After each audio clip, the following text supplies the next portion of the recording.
వాళ్ళ దేశంలో ఎందుకు పెడుతున్నారు, ఆ దేశాన్ని ఎందుకు ట్రంప్ ప్రిఫర్ చేస్తున్నారు, అసలు ట్రంప్ స్ట్రాటజీ ఏంటి ఇక్కడ? అండ్ పాకిస్తాన్ ఏమో నోబెల్ పీస్ ప్రైజ్ కావాలి మాకు, ఈ యుద్ధాన్ని ఆపేస్తున్నాం అని చెప్పి ఇంకా పూర్తి అవ్వకముందే, చర్చలు పూర్తి అవ్వకముందే వాళ్ళు డబ్బా కొట్టుకోవడం మొదలుపెట్టారు. ఇవన్నీ ఒక ఎత్తు అయితే, అసలు ఎవరి రూల్స్ అండ్ రెగ్యులేషన్స్ వాళ్ళు చెప్తున్నారు, మాకు ఇలా ఉంటేనే మేము ఒప్పుకుంటామని చెప్పి చెప్తున్న ఈ పరిస్థితుల్లో ఎవరు అప్పర్ హ్యాండ్లో ఉన్నారు నిజంగా? ఇక్కడ ఎవరు డౌన్ఫాల్ కనిపిస్తుంది, ఎవరు వెనకబడి ఉన్నారు?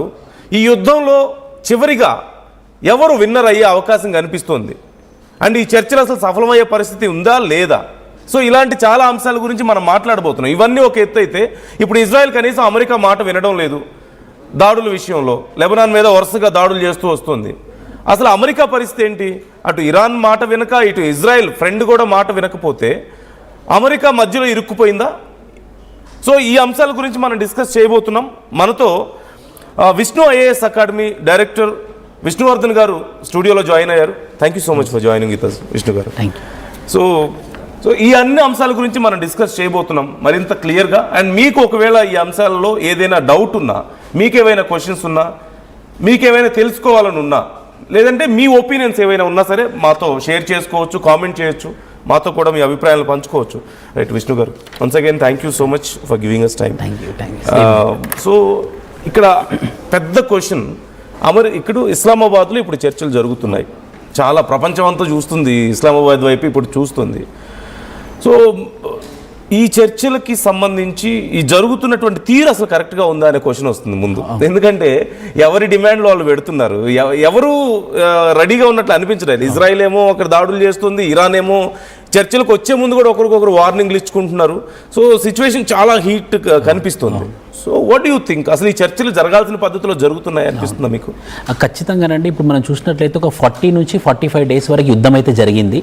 యుద్ధం జరిగిన తర్వాత రెండు ప్రాంతాల్లో, ముఖ్యంగా ఇరాన్లో చాలా మంది చనిపోయినప్పటికీ కూడా ఆస్తుల లెక్కలు చూసుకుంటే మనము అమెరికా అయితే బాగా నష్టపోయింది. దుబాయ్లో ఉన్నటువంటి ఆస్తులు కానివ్వండి, ఖతర్లో ఉన్నటువంటి ఆస్తులు కానివ్వండి. సో ఈ క్యాలిక్యులేషన్ ప్రకారంగా చూసినట్టయితే ఎప్పటికైనా పీస్ అయితే అవసరమే.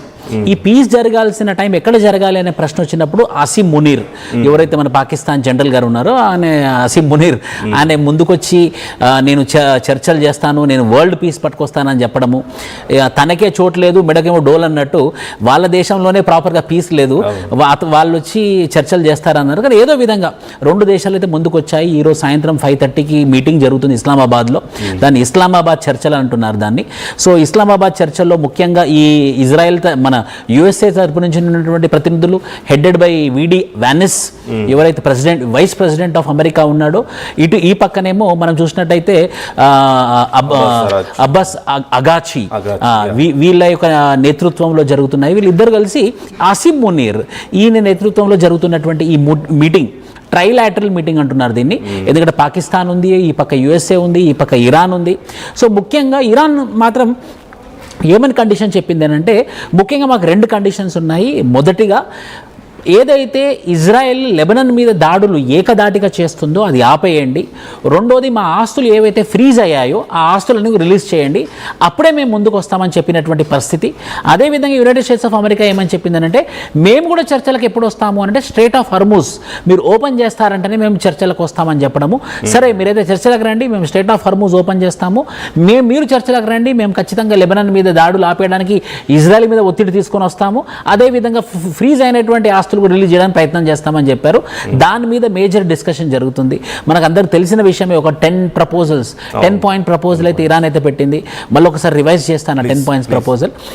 మొదటిది వాళ్ళు ఏమి చెప్పారు అని అంటే, ఇమీడియట్గా దాడులు ఆపాలి 1, 2 ఏదైతే నష్టపరిహారం మీరు చెల్లించాలి, 3 స్ట్రేట్ ఆఫ్ హర్మూజ్ గుండా వెళ్ళాలి అని అంటే $2 మిలియన్ ప్రతి షిప్ $2 మిలియన్ పే చేయాలి, 4 ఏవైతే మా ఫండ్స్ అక్కడ ఇరికిపోయాయో ఫ్రీజ్ అయిపోయాయో అవన్నీ రిలీజ్ చేయాలి, 5 ఏవైతే శాంక్షన్స్ విధించారో యూనిలాటరల్గా ఎలాంటి ఇబ్బందులు లేకుండా, ఎలాంటి కండిషన్స్ లేకుండా, దాన్ని ఏమన్నారంటే అన్కండిషనల్ రిలీవ్ శాంక్షన్స్ అన్ని మా మీద రిలీజ్ చేయాలి, లెబనాన్లో దాడులు ఆపాలి. ఇలా 10 కండిషన్స్తో మనకి ఇరాన్ అయితే వచ్చింది.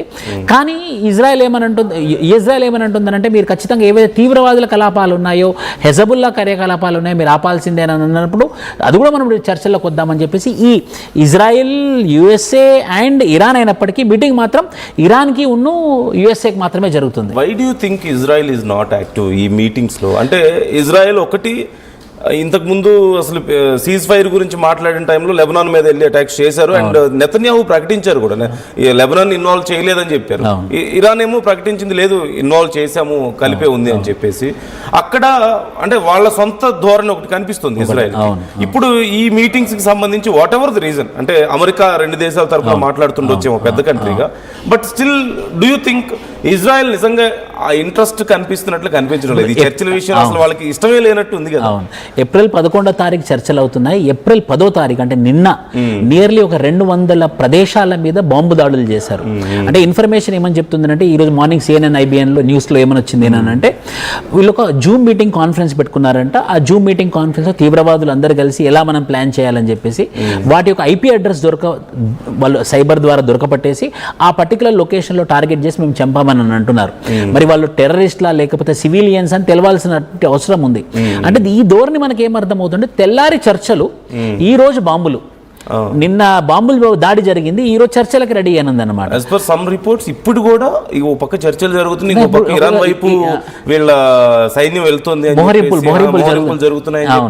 అంటే దీని ద్వారా మనకు క్లియర్ కట్ గా అర్థమయ్యేది ఏంటంటే United states of America financial గా కొంచెం బెటర్ అవుదామని చెప్పేసి వాళ్ళు ముందుకు వస్తున్నారేమో కానీ ఇజ్రాయెల్ మాత్రం మొండికేసింది. ఎట్టి పరిస్థితిలో ఇరాన్ అనే దేశం, ఎందుకనంటే ఇజ్రాయెల్ ఏమని నమ్ముతుందంటే సర్వైవల్ ఎగ్జిస్టెన్స్. అంటే ఇరాన్ ఉంటే మాకు సర్వైవల్ ఎగ్జిస్టెన్సే ఉంటుంది, మేము బతకాలంటే వాడు చావాలి, మేము బతకాలంటే ఇరాన్ ఉండకూడదు అనే ఒక స్ట్రాంగ్ స్ట్రాటజీతోని, ఒక స్ట్రాంగ్ ఐడియాతో ముందుకెళ్తుంది అన్నమాట. అంటే ఈ టైంలో లెబనాన్ మీద దాడులు చేయడం అనేది ఇరాన్ని రెచ్చగొట్టడానికి అని చెప్పలేము. ఇన్వాల్వ్ చేయాలి మళ్ళీ యుద్ధంలో. చర్చలు విఫలం అవ్వాలి. సో ఈ చర్చలు ఎందుకు, మనం యుద్ధం కంటిన్యూ చేద్దాము. హెజబుల్లా, లెబనాన్ ఏదైతే ఇరాన్ ఉందో వీటిని మట్టి కట్టిపిస్తాము, వీటిని అసలు లేకుండా చేద్దాము భూమి మీద.